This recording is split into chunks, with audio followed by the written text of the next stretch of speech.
Hey everybody, welcome back to another Midweek Moment. And one of the conversations I've had a number of times in the last few weeks is regarding the COVID vaccine mandates, which are starting to trickle down into companies, especially those that are run by and supported by our government. And I've had concerned members approach me and say, what do I do? And so pastorally, I just wanted to share a little bit with you about my response to them based on scripture and how we can navigate these sometimes sticky situations. And I just want to begin this conversation by acknowledging that you can be a well-informed citizen and Christian, and you can land on different sides when it comes to the vaccine. I know that there are some of you who are pro-vaccine, and you've listened to doctors and other well-respected Christian leaders, and you feel comfortable with the vaccine.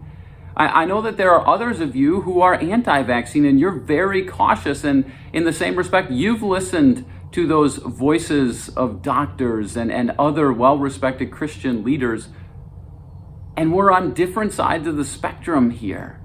And somehow we have to allow for that. Somehow we have to respect each other. And rather than forcing each other to make a decision that we want, we have to give each other the freedom of conscience. And I think that's the biggest thing when it comes to the vaccine mandates.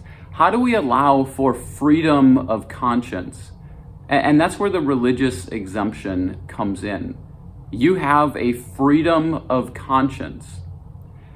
And I would encourage you to look at the words from Romans chapter 14. Because in Romans chapter 14, the Apostle Paul is helping these early Christians to be able to navigate a sticky situation, one where they're trying to figure out, is it okay to put a certain foreign substance into their bodies or not? And that particular foreign substance is eating meat that's sacrificed to idols.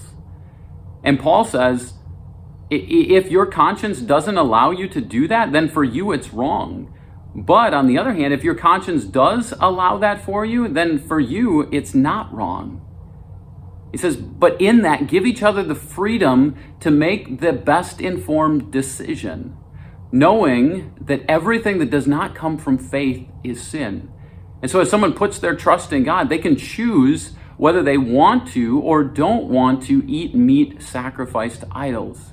And then the choices that I make in whether I eat meat sacrificed to idols or not should also be done out of a desire and a concern and a love for those around me. You see, as I think about the vaccine mandates, I realize that we as Christians are held to a greater mandate. And that's the great commandment. Jesus says to his disciples and to us that we are to love the Lord our God with all our heart, soul, mind, and strength. And we're to love our neighbor as ourselves. And so when it comes to discerning whether I choose to get the vaccine or not, it should come in response to three different questions. Number one, do I put my trust in God? Number two, how am I showing love for my neighbor in this? And number three, what is best for my body? And personally, I believe that we can land on different sides when it comes to whether we choose to get the vaccine or not. Personally, pastorally, I chose to get the vaccine. I did that so that I could freely visit those who were in a more vulnerable state. I did that in order to protect myself. Did it mean that I didn't get COVID? No, I still got COVID this fall. Were my symptoms less? Perhaps they were. But that was a choice that was right for me. But that doesn't mean that's the choice that you have to make. You have the freedom to make a well-informed decision and to live with your conscience.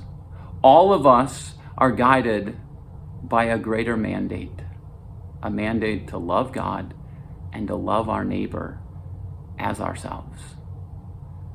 So perhaps these thoughts give you something to chew on today. And if you want to have further conversation with me, I'd love to sit down and talk with you, because I think moving forward, we need to come together. We need to grow in our respect for each other. We need to hold back judgment. We need to grow in love. So thanks for joining me today. I'll see you again next time.